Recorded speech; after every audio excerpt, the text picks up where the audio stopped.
Hello दोस्तों, आज मैं बताऊंगी जनरीति की परिभाषा, इसकी विशेषताओं का उल्लेख करें।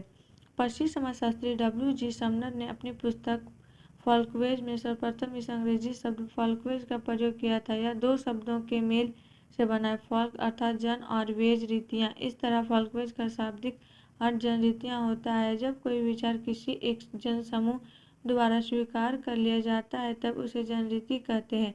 सामान्यता या व्यवहार समूह की आदत बन जाती है और ऐसी आदतों को समूह से मान्यता भी प्राप्त रहती है।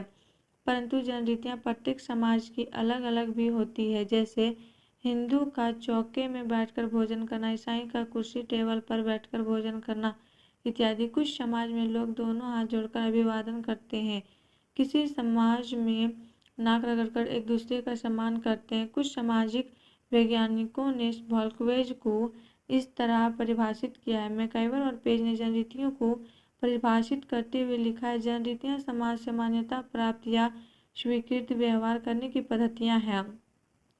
ग्रीन के अनुसार कार्य करने की वे रीतियाँ जो एक समाज या समूह में समान होती है और जो एक पीढ़ी से दूसरी को हस्तांतरित होती है, जनरीतियाँ के नाम से जानी जाती है।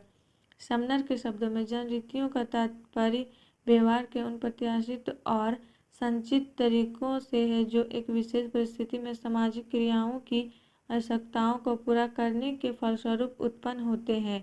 उपयुक्त परिभाषाओं से स्पष्ट है कि जनरीतियाँ व्यवहार करने के वे तरीके हैं जो समाज द्वारा मान्य होते हैं और समाज के अधिकांश सदस्यों द्वारा अपनाए जाते हैं। ये समूह की आदत बन जाती है। परंतु विभिन्न समाजों की जनरीतियों में अंतर होता है। वादा अभिवादन से संबंधित जनरीतियाँ भारतवर्ष में जय राम जी नमस्ते प्रणाम है, तो इंग्लैंड में हाथ मिलाने की, न्यूजीलैंड में नाक रगड़ने की, चीन में अपने संपूर्ण शरीर हिलाने की और फ्रांस में सार्वजनिक स्थान में चुंबन करने की। जनरीतियों की विशेषताएं। जनरीतियों की निम्नलिखित विशेषताएं हैं। समाज में व्यवहार करने की स्वीकृत तथा मान्यता प्राप्त विधियाँ जनरीतियाँ हैं। जनरीतियों का जन्म तथा विकास स्वतः होता है। उसका निर्माण जानबूझकर व्यक्ति विशेष के प्रयत्नों से नहीं होता है। मानव तथा समाज के लिए उपयोगी है। ये मानव व्यवहारों को नियंत्रित करती है तथा समाज के सभी सदस्यों के व्यवहारों में एकरूपता लाती है। जनरीतियाँ पीढ़ी दर पीढ़ी हस्तांतरित होती है। प्रत्येक पीढ़ी के अनुभव उसमें जुड़ते जाते हैं और इससे उसमें दृढ़ता तथा परिपक्वता आती जाती है। जनरीतियाँ अलिखित होती है। जनरीतियों का उल्लंघन करने पर समाज में तीव्र प्रतिक्रिया होती है और ऐसा व्यक्ति निंदा और आलोचना का पात्र बनता है। एक समाज की जनरीतियाँ दूसरे समाज की जनरीतियों से पृथक होती है। जनरीतियाँ देश, काल तथा परिस्थितियों के अनुसार बदलती रहती है। जनरीतियाँ असंगठित तथा अनियोजित होती है।